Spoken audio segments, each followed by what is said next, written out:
যেখানে যেখানে জাতীয় পার্টি মিছিল করছে এদের মধ্যে আওয়ামী লীগ ঢুকে পড়ছে। জিএম কাদের এর আগে বলেছে আওয়ামী লীগ নিষিদ্ধ করা যাবে না।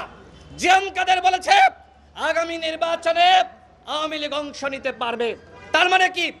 তার মানে এই জিএম কাদের শুধুমাত্র তার জাতীয় পার্টি নিয়ে মিছিল করছে না, এই কুলাঙ্গার শেখ হাসিনার দোসর এই জাতীয় পার্টির চেয়ারম্যান জিএম কাদের আওয়ামী লীগকে নিয়ে মিছিল মিটিং করছে।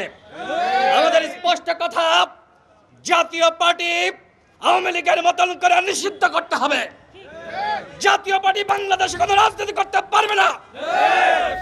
ওই রাশেদ খান মেনন, হাসানুল হক ইনুরা যদি গ্রেপ্তার হয়, আমার প্রশ্ন, কেন জিএম কাদের ওই মাজিবুল হক জন্য এখনো পর্যন্ত তাদেরকে গ্রেপ্তার করা হচ্ছে না?